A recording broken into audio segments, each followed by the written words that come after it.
This Tongan case was actually sentenced in 2015, but it was started in 2014 by this lady, Portemani. Now, this is a kind of a combination of money laundering as well as romantic crime, or romantic scam, I should say. Now, it started off around March 2014, where Mrs. Portemani was actually accepted a friend request in the Facebook from one Jerry Larry Ikitau. The name of the person who requested Portemani to be friended in the Facebook is Jet Larry Ikitau. Now, this person actually claimed to resided in South Africa.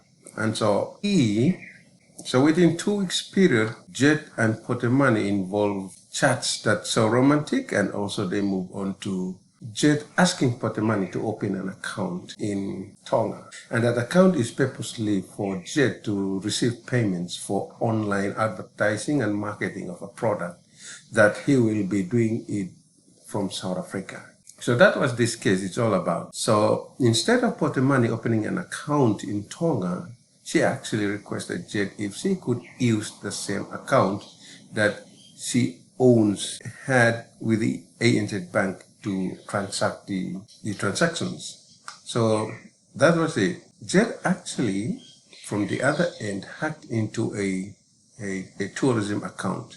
Now, this tourism account was owned by Anthony Holt and Miss Paula. They actually own a business in Tonga. So out from some contacts outside of Tonga, this Ikitau, or probably associate of him, had hacked through these two's bank account and transferred Tongan funds of around 21,000 and 4,000 into Miss Portemani's account. So from there, she was instructed by Ikitau to transfer the money by Western Union, as well as payment of other materials such as computer and other stuff. So when Portemani withdrew the first 19,000 from the ANZ, and that's where the teller was asked what's the reason for withdrawing of the money, and Portemani actually confirmed or lied to the bank that the money was for the purpose of payment of a vehicle.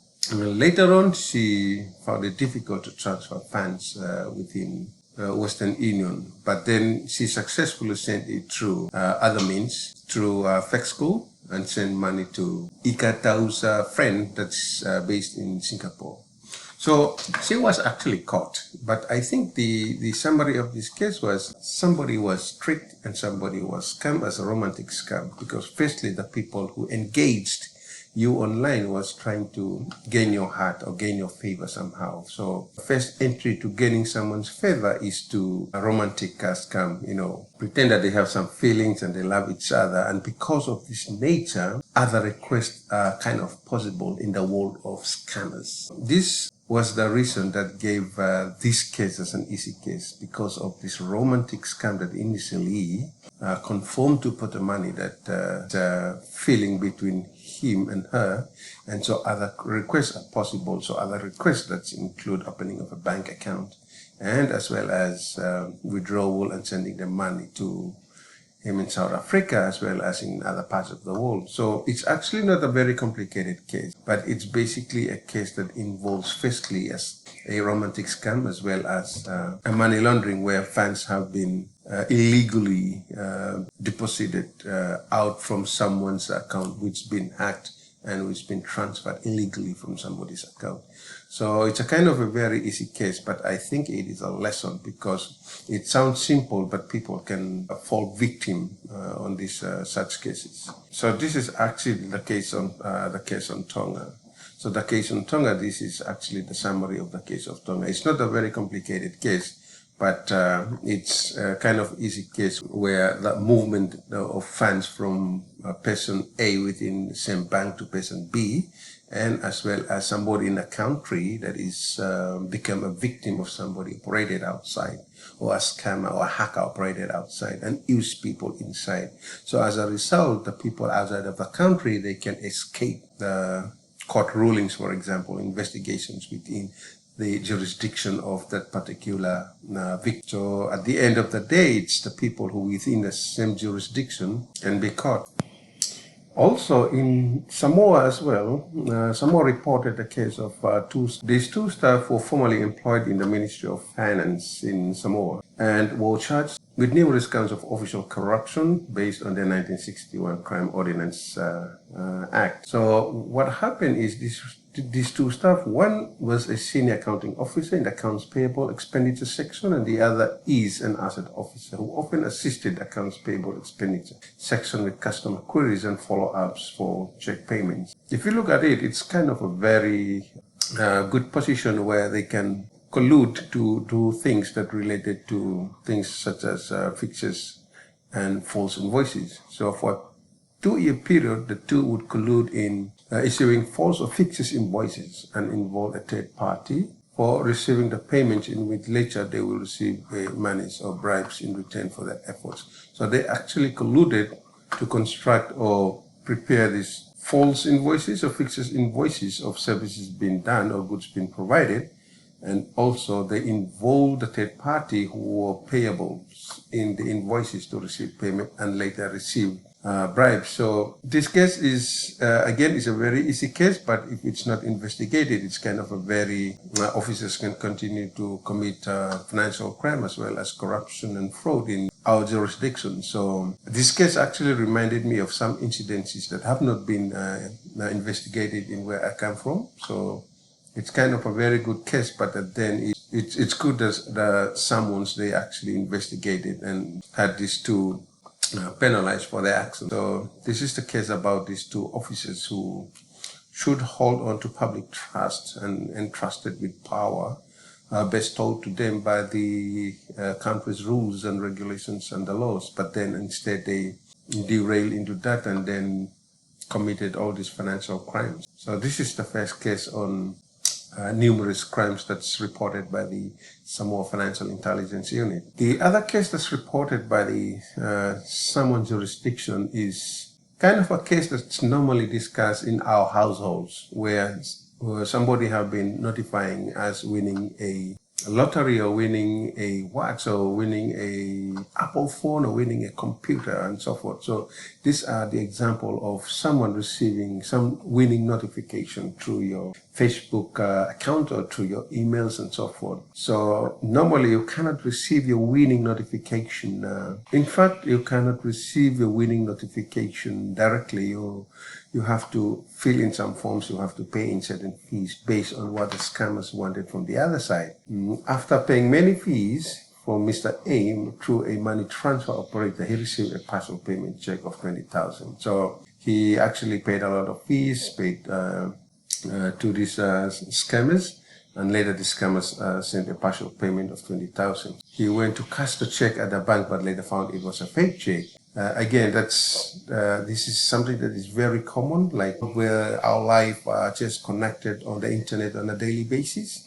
We must learn to really understand when is it a notification is true or if it's false. So some of the procedures and steps that one should take, at least you have to notify your immediate trusted relatives as a first point of contact to at least verify whether you are receiving something that is genuine, for example. So, well, unlike other things or unlike other procedures where have a second opinion with your bank, for example, or with law enforcement agencies like Financial Intelligence Unit or the police, for example. So this is kind of second layer, but I think the first layer on this sort of thing is try to ask your, most trusted friends or relatives who have the know-how. Because for me as a presenter myself, I have already, been given this sort of opportunity by, people telling me that I should have been involved in these scammers from the other side telling me.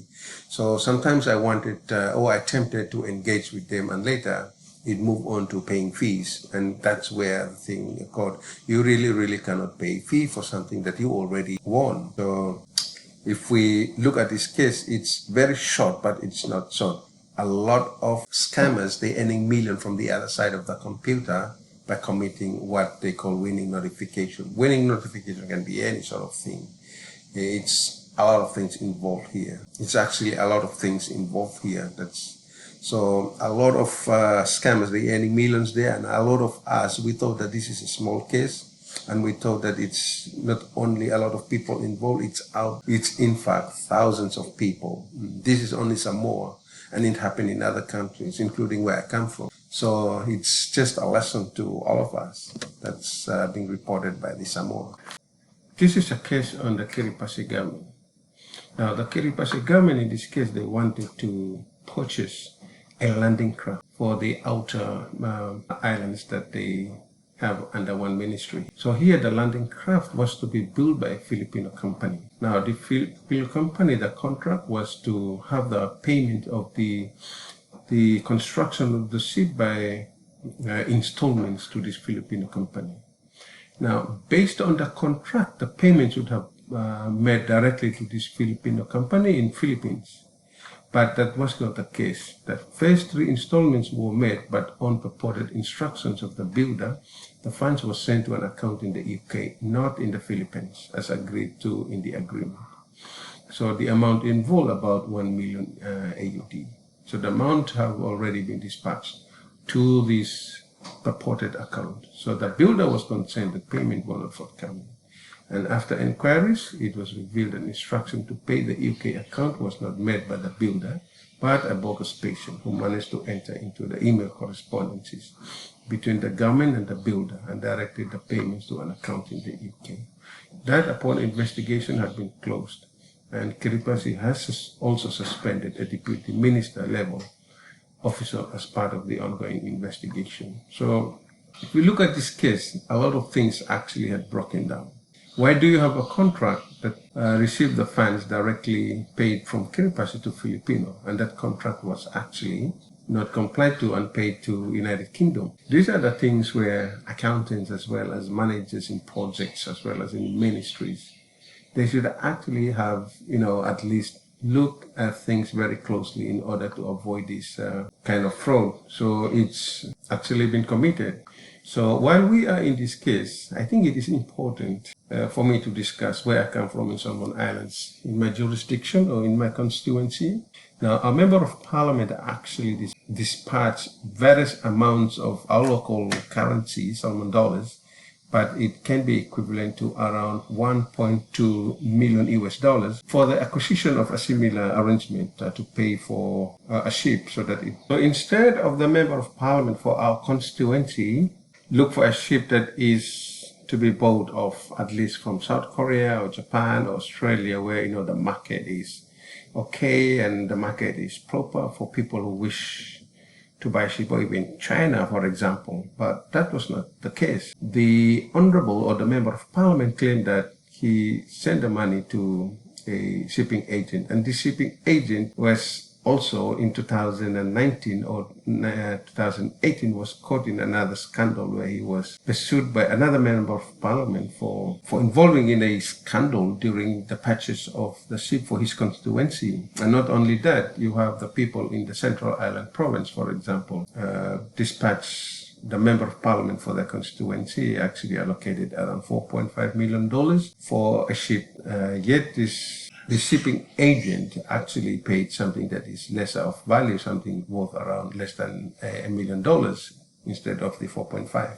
So here in our case, we're talking about this situation around 2016, where around 1.1 million US dollars was paid by the government to the member of parliament. So whatever happens between our member of parliament and this shipping agent, no one knows. But at the end of the day, we realized that ship that was acquired by our member of parliament was bought from Tonga. So this actually reported from Fiji-san in Fiji. So the boat was bought from a Tongan company, and this boat, based on this picture, was a very, very old ship.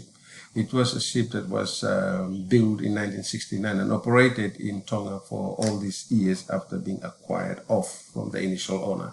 It's kind of mystery why our member of parliament actually paid the ship from the Tongans instead from other parts where they normally sell a good ship for a good value for less than 1 million US dollars. So this ship was actually on her way from Tonga to Solomon Islands, but Fiji is just close to Tonga. So this ship was aground in a village in Kandavu here. So here a Tongan vessel and the shipguys ran around. So this was it. It was run aground in Tonga, and also later it was salvaged by the Fiji authorities or whatever. So the ship actually have never made to the islands. So yeah, it was reported as 5 million, but in fact it's not 5 million based on the actual funds that have been dispersed for the ship. It was actually more than $5 million, which is around $9 million SBD, or our local currency, which is equivalent to around more than 1 million US dollars. So these are the kind of things that our authorities, as well as those who are sitting in our ministries, the world is already, our public service, and the world is filled with things that you can access to verify, but that was not the case. And as a result, scandal actually knocked on our door. But sometimes we can feel that the scandal is actually made possible by the people whom we place in our offices. So if we look at this case, for example, in our case, the ship that have never been delivered to our constituency, equivalent to what happened to the Kiribati government. It's just the same thing. You paid for something that will never or has never been delivered, although there is a contract. So this is actually the case. But in our case, I think it is much more worse than the Kiribati case. In our case, while the ship started to sail from Tonga to Solomon Islands before it was ran aground in a reef in Kandavu in Fiji, it's actually happened to be the case where the authorities issued a publication in our local media that they actually have no clue of a ship being bought. They have no clearance, they have nothing. And, people can start asking if the ship have been insured and if the rest of the money that actually been paid for this are actually made to Tonga. All these questions remain to be an issue for our investigators, for our financial crime investigators, all the agencies that are responsible for this sort of thing to actually clear, but that was not clear up to now. So up to now, as I speak, there is no anything that have been cleared by the relevant authorities that we have. So this is it. This is an example of a case that's similar to the Kiribati in my jurisdiction where I come from. And it is out of all these things that I really wanted to discussion and a presentation on this subject so that we can know that it is also happening in other jurisdictions. So while the case on Kiribati was actually reported by the Financial Intelligence Unit, in Kiribati, it is also important that, in other jurisdictions, financial intelligence units such as us, it's actually not doing, or it's actually domain, not doing anything at all to help the public, as well as the laws that govern the way that they should have investigated or to act upon, on things that have been raised that are of particular to a lot of money in a country, that is also a third world country. So it's quite sad, but I have to present this as part of what been discussed in the Kiribati case. This is another interesting case in Kiribati that involves a crime that fraudulent falsification of accounts, forgery, involves this amount of 5,500 AUD, as well as fraudulent documentation. So this guy, Toma, was employed as an island council in the islands for 11 years. So on February 2004, he was appointed clerk of the Aranduka Island Council. Upon appointment, he told the existing council treasurer to proceed on leave. He was acting for 2 months. During his tenure as acting treasurer, he was responsible for government cash kept on the island. Approximately 5,500 was reported missing. So to cover up for the missing funds, Mr. Taoma forged 2 fake telegraphic transfers. Mr. Taoma destroyed the legitimate TTs and substituted forged TTs. So he was sentenced to 3 years. So firstly, 5,000 was missing. Secondly, he made fraudulent documentation to cover up by forging TTs. Now, what is really important for this case, of course, we can appreciate that this case have been prosecuted, which is good. And if we look at this case, if this case have not been prosecuted, the questions could be, this guy could be escaped from it. He will not be prosecuted if the case was not reported. However, what is important is in this case was missing funds. Not only missing funds, but also as a treasurer or somebody who is posted out on the islands, you have someone that is accountable for your job inside the headquarters of that particular ministry. I'm saying this because missing monies have been always the case and always a regular finding by external auditors as well as internal auditors. In some jurisdictions, some officers will let go of their missing monies. Like there will be no follow-up, there will be no investigation. So as a result, corruption is kind of continuing because dealing with amounts of 500 or 5,000. In some jurisdictions, you're talking about more than 30, 50. Now, if we can read our own Auditor General's report in our respective countries, we can tell how missing monies can be detected. Most of the Auditor General's report refer to missing reports. Now, whatever in the missing report, sometimes it relates to payment vouchers. Sometimes it can relate to the facts that are supporting a check, for example. These are absolutely missing monies. So here, this case in Kiribati is an example of missing money. That is money gone missing. But what if you are missing documents that are supporting a check? What if you have missing documents that are supporting a payment voucher? These are all missing funds. Because of that, we auditors can say this thing is missing or these things are missing from our audit. But that is something that is related to actual money being missing. So while we appreciate talking about this case that put out by the Kiribati Financial Intelligence Unit, we can also, on the other hand, appreciate the fact that there are other indirect ways of funds being gone missing. And this can be related to the facts that are supporting a check that's going missing, facts that are supporting a payment voucher, facts that are supporting a check, facts that are supporting a contract that gone missing, facts that are supporting a general ledger, for example. These are things that can be indirectly seen as funds gone missing.